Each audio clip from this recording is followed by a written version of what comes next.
حضرت عمر ابن عاص رضی اللہ تعالیٰ عنہ، یہ عربی میں جب عمر لفظ لکھا جاتا ہے نا تو یہ واو کے ساتھ لکھا جاتا ہے.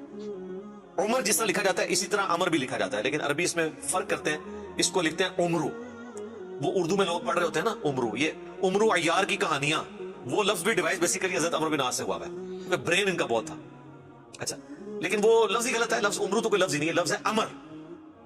لکھا ہوتا ہے عمرو، لیکن اس کا مطلب واو جو ہے وہ سائلنٹ ہوتا ہے، اور واو کا مطلب یہ ہے کہ آپ نے اسے پیش کی بجائے زبر سے پڑھنا ہے، عمر کی بجائے پڑھنا ہے امر.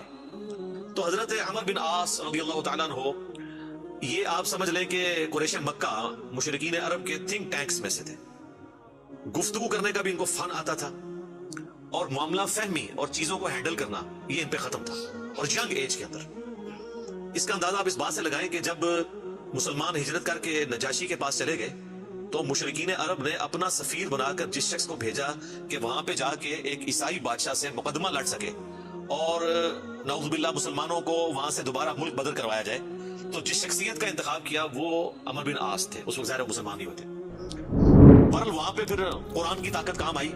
حضرت علی کے جو بھائی تھے جعفر بن ابی طالب، انہوں نے سورہ مریم کی جب تلاوت کی نجاشی کے دربار میں، بسم الله الرحمن الرحيم. يا زكريا إنا نبشرك بغلام اسمه يحيى لم نجعل له من قبل سميا قال ربي أنى يكون لي غلام وكانت امرأتي عاقرا وقد بلغت من الكبر عتيا قال كذلك قال ربك هو علي هين. تو پھر اللہ تعالیٰ کی گفتگو کے سامنے بڑے سے بڑا بھی کوئی سفیر ہو، اس کی زبان کا اثر تو پھر ختم ہو جاتا ہے. تو نجاشی کی حالانکہ عمر بن عاص سے بڑی پرسنل دوستی بھی تھی، یہ بڑے ان سے تحفے بھی ان کے لیے لے کے گئے، وہ تحفے بھی اس نے واپس کر دیے. وقد خلقتك من قبل ولم تك شيئا قال رب اجعل لي آية قال آيتك ألا تكلم الناس 3 ليال سويا فخرج على قومه من المحراب فأوحى إليهم أن سبحوا بكرة وعشيا يا يحيى خذ الكتاب بقوة وآتيناه الحكم صبيا وحنانا من لدنا وزكاة وكان تقيا وبرا بوالديه ولم يكن جبارا عصيا وسلام عليه يوم ولد ويوم يموت ويوم يبعث حيا. اس نے کہا بھائی لے جاؤ، تم سونے کے اگینسٹ بھی ان کو تولو نا تو میں تب بھی تمہیں یہ واپس نہیں کروں گا. ٹھیک ہے. پھر زمین سے اس نے تنکا اٹھا کے کہا کہ یہ جو سورہ مریم میں حضرت عیسیٰ کا سٹیٹس ہے نا کہ وہ اللہ کے بندے تھے، والله ما عدا عيسى ابن مريم ما قلت هذا العود. اللہ کی قسم عیسیٰ ابن مریم ایک تنکے کے برابر بھی اس سے زیادہ ان کا مرتبہ نہیں تھا جتنا تم نے بیان کیا ہے. یعنی اس میں ہم غلو نہیں کر سکتے کہ انہیں ڈیوینٹی میں کلیم کر دیں. یہ سمجھدار لوگ تھے، یہ وہاں سے مایوس ہوئے. اسی دوران صلح حدیبیہ بھی ہو چکی تھی، مسلمانوں کی پاور تسلیم ہو چکی تھی. تو حضرت خالد ابن ولید اور عمر بن عاص یہ دونوں بڑے جگری یار تھے. ایک بڑا بہترین پلانر تھا اور دوسرا بہت بڑا جنگجو تھا. تو صلح حدیبیہ کے بعد نا ان لوگوں کو اندازہ ہو گیا کہ اب اسلام کا گراف اوپر ہی جا رہا ہے. شرح صدر بھی ہو گیا. خالد ابن ولید کا ایک بھائی تھا ولید ابن ولید، وہ مسلمان پہلے ہی ہو چکا ہوا تھا. تو وہ بھی کچھ اثر تھا خالد ابن ولید کے اوپر کہ وہ اتنا بزدل تھا، اور مسلمان ہونے کے بعد اتنا وہ طاقتور ہو گیا کہ اس نے مشرکین عرب کے قافلے لوٹنا شروع کر دیے. تو وہ اپنے دوستوں میں فخر کرتے تھے، حالانکہ ہے دشمن تھے، لیکن کہتے تھے یار بہادر تھے پھر نکلے نا میرا بھرا. یہ سارا کچھ نا عمر سیریز کے اندر انہوں نے فلمایا ہوا ہے. يضحكك ما حقه أن يبكيك. الوليد أخي الوليد ما علمت له عزما قبل اليوم. أجل والله إني لأنكر عمله وأفخر به. كيف يجتمعان؟ يجتمعان. تو حضرت عمر بن عاص جو ہے وہ سمجھدار آدمی تھے، انہوں نے سمجھ لیا خالد بن ولید سے ملاقات ہوئی، اور بائی چانس وہ حبشہ سے آ کے مدینہ شریف جا رہے تھے اسلام قبول کرنے، اور یہ مکے سے مدینہ جا رہے تھے. خالد إنك والله عم. راستے میں ملاقات ہو رہی اور دونوں ایک دوسرے کو بتانے کے لیے تیار نہیں ہو رہے کس لیے جا رہے ہیں. لیکن پھر جب گپ شپ ہوئی تو اندازہ ہوا، تو حضرت خالد نے کہا کہ بھائی مجھے لگتا ہے کہ یہ اللہ کے پیغمبر ہیں، اللہ کی غیبی تائید ہے ان کے ساتھ. أجب أنت ما أخرجك يا أبا عبد الله. والله لقد استقام المنسي وإن الرجل لنبي أذهب إليه فأسلم وذلك الذي أخدمه. تو عمر بن عاص کہتے ہیں کہ مجھے بھی لگتا ہے ایسے. تو پھر کیا ارادہ ہے؟ تو کہتے ہیں ہم یہ بیعت کر لیتے ہیں، اسلام قبول کر لیں. تو پھر انہوں نے اسلام قبول کیا. پھر نبی علیہ السلام نے ان کے ساتھ بڑی شفقت بھی فرمائی. کئی ایک چھوٹی مہمات کے اوپر بخاری مسلم میں آتا ہے کہ عمر بن عاص کو آپ نے کسی ایک خاص لشکر کا امیر بھی بنا کے بھیجا، اور پھر سیدنا عمر کے دور میں جنگ یرموک کے اندر بھی یہ جو بڑے بڑے چند کمانڈر جو تھے حضرت ابو عبیدہ ابن جرح کے ساتھ، ان میں عمرو بن عاص بھی شامل تھے. جنگ یرموک انہوں نے لڑی ہوئی ہے رومن امپائر کے خلاف جو فیصلہ کن جنگ تھی. اس کے بعد پھر جب مصر کے فتح کرنے کی باری آئی تو مصر کے اوپر تو حضرت عمرو بن عاص کو ہی بھیجا تھا حضرت عمر نے. تو یہ فاتح مصر بھی ہیں. سعد ابن ابی وقاص فاتح ایران ہے اور یہ ہے فاتح مصر. اور جنگ یرموک میں بھی ابو عبیدہ ابن جرح کے ساتھ یہ رہے رضی اللہ عنہ اجمعین وعلیہم السلام اجمعین. تو یہ ان کی زندگی کے اندر یہ اتار چڑھاؤ والا معاملہ رہا. لیکن پھر وقت گزرنے کے ساتھ پھر بعض اوقات انسان کے اوپر ایسے معاملات زندگی میں آ جاتے ہیں. ہم کیوں بار بار بات کرتے ہیں کہ ربنا لا تزغ قلوبنا بعد اذ ہدیتنا وہب لنا من لدنک رحمہ انک انت الوہاب. آمین. ڈر تو لگا رہنا چاہیے ہر وقت. وہ مشہور حدیث جو بخاری اور مسلم دونوں میں ہے، میں یقین کریں جب بھی حدیث پڑھتا ہوں نہ کہاں پڑھتا ہوں. عقبہ بن عامر کہتے ہیں کہ نبی علیہ السلام نے اپنی وفات سے 1 مہینہ پہلے غزوہ احد کے شہداء کے قبرستان میں جا کے نماز جنازہ پڑھی اور وہیں پر ہمیں خطبہ دیا. اچھا، اس حدیث کے اینڈ پہ بڑے دردناک الفاظ ہیں. عقبہ بن عامر کہتے ہیں یہ آخری دفعہ میں نے نبی علیہ السلام کا دیدار کیا تھا، اس کے بعد میں نے حضور کو کبھی نہیں دیکھا. عقبہ بن عامر کہتے ہیں یہ والا جو خطاب ہوا تھا غزوہ احد کے شہداء کے اوپر، اس میں آپ علیہ السلام نے فرمایا کہ دیکھو مجھے اپنے بعد تم سے یہ خطرہ نہیں ہے کہ تم شرک میں مبتلا ہو جاؤ، مگر مجھے ڈر ہے کہ تم دنیا کے مال میں پھنس جاؤ گے، پھر ایک دوسرے کو قتل کرو گے جس طرح اگلی قوموں نے کیا، اور تم بھی تباہ و برباد ہو جاؤ گے جس طرح اگلے. یہ پچھلے دنوں میری ایک ویڈیو بھی ریکارڈ ہوئی ہے، مجھے تم سے شرک کا خدشہ نہیں. یہ حصہ نکالا ہوا ہے اس میں سے. سر اس حدیث میں جو سوز و گداز تھا وہ آپ کو سمجھ ہی نہیں آیا وہ کیا تھا. بخاری مسلم کے الفاظ ہیں. عقبہ بن عامر کہتے ہیں رسول اللہ ہم سے یوں گفتگو کر رہے تھے جس طرح آپ مردوں اور زندوں دونوں کو الوداع کہہ رہے ہیں، اور آپ فرمایا کہ میں اس وقت بھی اپنا حوض کوثر سامنے دیکھ رہا ہوں. یعنی اللہ تعالیٰ نے آپ کو وہ سب کچھ سامنے دکھا دیا اور میں تمہارا پیش رو ہوں، میں آگے جا رہا ہوں، تم نے میرے پیچھے آنا ہے. آپ ڈرا رہے تھے. تو اور وہی ہوا کہ نبی اسلام کی وفات کے بعد پھر دنیا کی محبت کے غلبے کی وجہ سے بنو امیہ نے جو کام کیے، اور پھر جنگ جمل صفین اور نہروان، یہ ایک دردناک چیز ہے.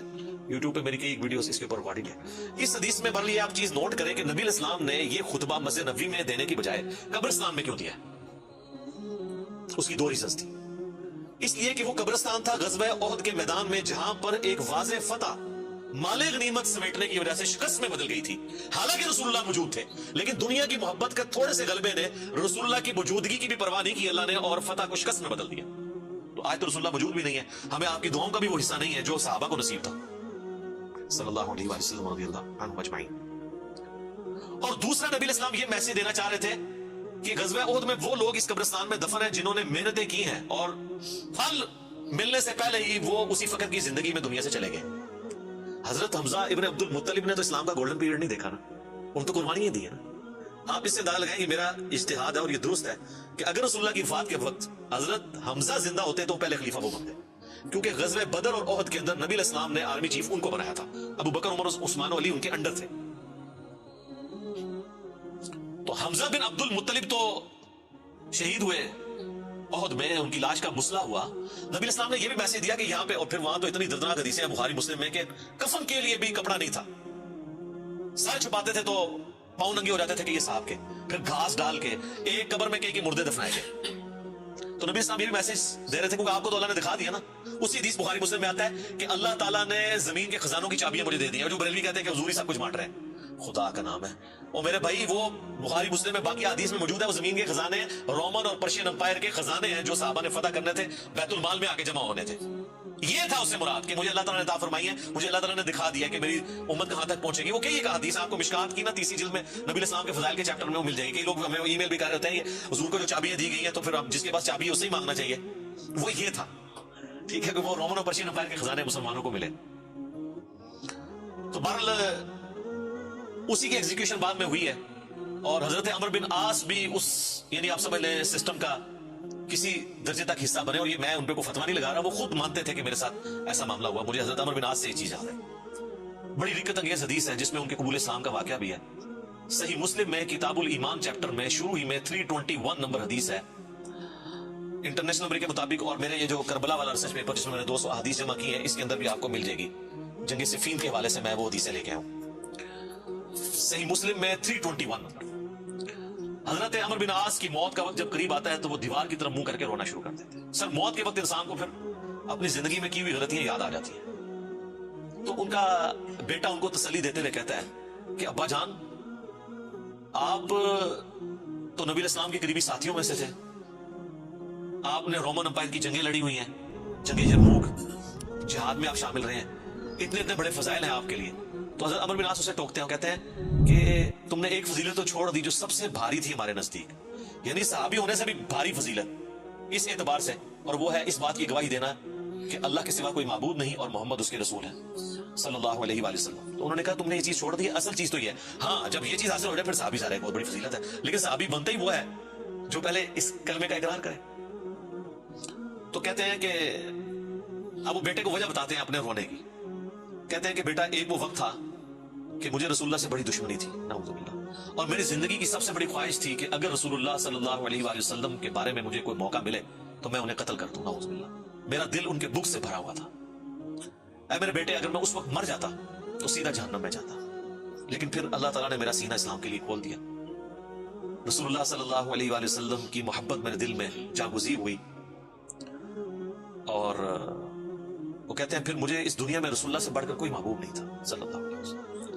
اور کہتے ہیں میرے بیٹے پوری زندگی نبی علیہ السلام سے مجھے محبت اور عقیدت کا وہ لیول تھا کہ میں نے کبھی بھی آنکھ بھر کے حضور کے چہرے کی طرف نہیں دیکھا, اور اگر تم مجھ سے پوچھو نا کہ میں حضور کے چہرے کے خد و خال بیان کروں تو نہیں کر سکتا.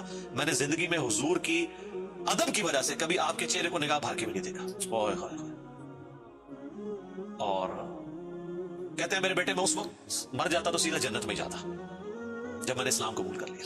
اور پھر وہ ساتھ بتاتے ہیں, کہتے ہیں میں جب اسلام قبول کرنے کے لیے گیا تو نبی علیہ السلام نے اپنا دایاں ہاتھ آگے بڑھایا تو میں نے بھی آگے بڑھا کے پیچھے کھینچ لیا, اور میں نے کہا یا رسول اللہ پہلے مجھے گارنٹی دیں کہ میرے پچھلے سارے گناہ معاف ہوں جو میں نے اسلام کے خلاف کیے. يا رسول الله أشهد أن لا إله إلا الله وأنك رسول الله وإني أسألك مثل الذي سأل خالد فادعو لنا صلى الله عليه وسلم. تو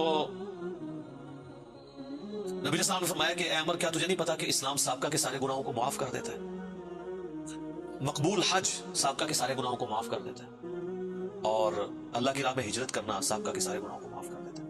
حضور نے میرے گناہوں کی معافی کی گارنٹی لی, میں نے اسلام قبول کیا. اے میرے بچے اگر میں اس وقت مر جاتا تو سیدھا جنت میں جاتا, لیکن پھر میری زندگی میں ایک تیسرا وقت آیا, پھر مجھ سے وہ کچھ ہوا جو نہیں ہونا چاہیے تھا.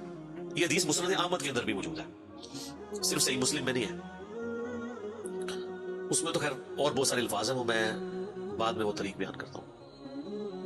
کہتے ہیں بہرحال پھر مجھ سے جو کچھ ہوا, اب میں اللہ سے امید کرتا ہوں کہ اللہ تعالیٰ مجھے معاف کرے گا, آمین.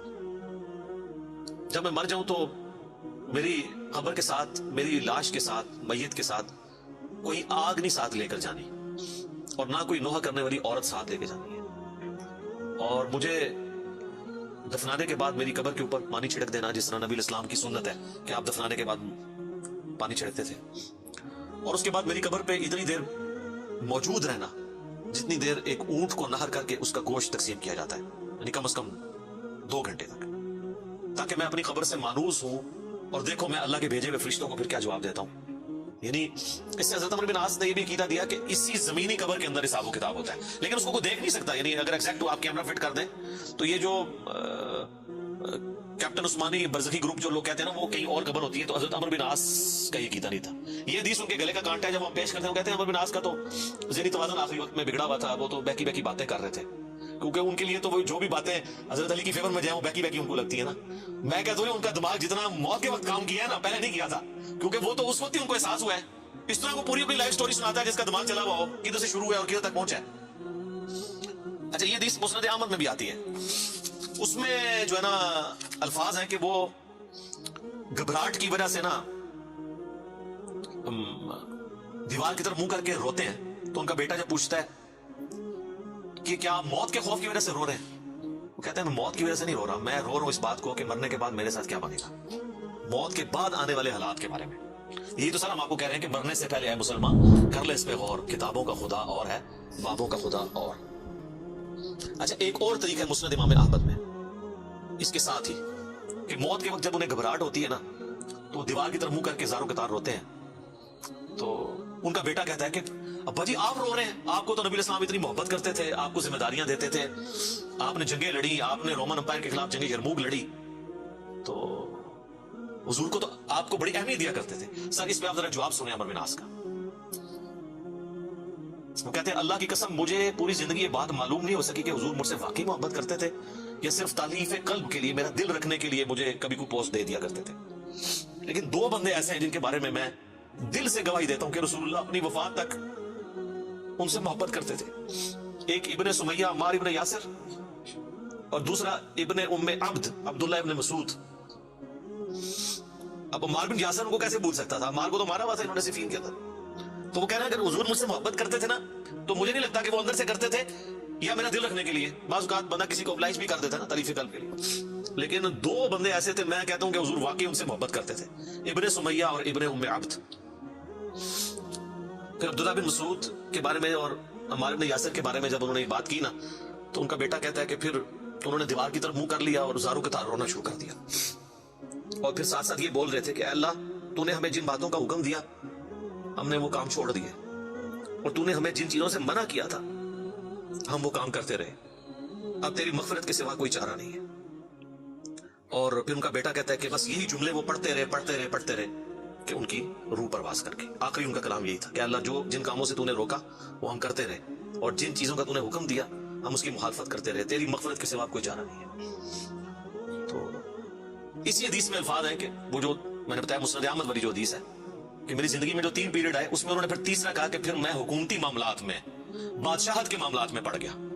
صحیح مسلم میں تو ایمبیگوس الفاظ سے, مسند احمد والے طریق میں ہے کہ میں بادشاہت سے جا ملا, یعنی وہ ملوکیت والا وہ جو معاملہ تھا وہ اسی کو ہی رو رہے تھے. مسند امام احمد میں ایک حدیث ہے کہ جب عمار بن یاسر کی قتل کی خبر ملی جنگ صفین میں تو ایک شخص آ کے عمر بن عاص کو بتاتا ہے کہ عمار قتل ہو گئے ہیں. تو حضرت عمر بن عاص بلند آواز سے پڑھتے ہیں انا للہ و انا الیہ راجعون, اور وہ بھاگتے ہوئے حضرت معاویہ کے پاس جاتے ہیں اور کہتے ہیں کہ معاویہ تو عمار کو ہماری فوج نے قتل کر دیا, عمار قتل ہو گئے, اور میں نے رسول اللہ سے سنا تھا کہ عمار کو ایک باغی جماعت قتل کرے گی. تو حضرت معاویہ بجائے یہ کہ رجوع کرنے کے عمر بن عاص کو کہتے ہیں کہ تو اونٹ کی طرح اپنے پیشاب میں پھسلتا ہے, یعنی تجھے خود ہی اس حدیث کا پتہ ہے اور تو خامخواہ اس کا چرچا کر کے لوگوں کو بتانا چاہ رہا ہے کہ علی حق پہ ہے اور ہم نہ حق ہیں. تو ہم نے اس کو مارا ہے, اس کو تو علی نے مارا ہے, نہ علی لاتا اس کو اور نہ وہ جنگ کے اندر قتل ہوتا ہے, یہ تو علی نے لا کے ہمارے نیزوں کے آگے اسے پھینکا ہے. نعوذ باللہ, اتنی باطل تعویل کی. اور المستدرک الحاکم میں اور باقی کتابوں میں حدیث کی ملتا ہے کہ جب حضرت علی کو اس کی خبر ملی نا تو انہوں نے کہا کہ پھر معاویہ یہ کہنا چاہتا ہے کہ حمزہ کا قاتل رسول اللہ تھے, کہ نہ وہ جنگ احد میں ساتھ لے کے آتے نہ حمزہ قتل ہوتا. تو جو شخص جس کی فیور میں قتل ہو رہا ہوتا ہے وہ تو اس کا قاتل نہیں ہوتا, مخالف ہی قاتل ہوتا ہے. تو پھر مسند احمد میں ایک اور حدیث ہے کہ عمار کے قتل ہونے کی جب خبر پہنچتی ہے نا تو حضرت عمر بن عاص کہتے ہیں کہ میں نے خود رسول اللہ سے سنا تھا کہ عمار کو باغی جماعت قتل کرے گی اور عمار کا قاتل اور مال لوٹنے والا آگ میں ہے. تو وہ جو شخص خبر لے کے آتا ہے نا اس کو بھی ہاتھ پڑ جاتے ہیں کہ ایک میں ان کو خبر دے رہا ہوں, ان کو خود بھی پتا ہے تو یہ لوگ کیا کر رہے ہیں.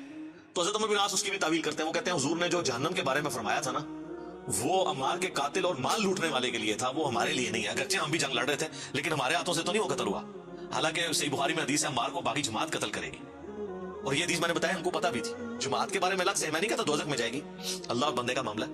تو انہوں نے کہا کہ یہ مال لوٹنے والا اور قتل کرنے والے کے بارے میں. اب مسند احمد میں موجود ہے کہ وہ صحابی صلح حدیبیہ کا صحابی تھا ابو الغادیہ جس نے عمار کو قتل کیا تھا, اور پوری زندگی میں پھر وہ روتے تھے مجھ سے یہ کیا کام ہوا. تو اس پہ خیر ابن حجر اسقلانی نے بڑی کوشش کی ہے, انہوں نے بحث کی ہے کہ نہیں صلح حدیبیہ کی فضیلت اسے کور کر لے گی, امید ہے کہ وہ جنت میں ہی جائے گا جہنم میں پھیرا لگائے بغیر.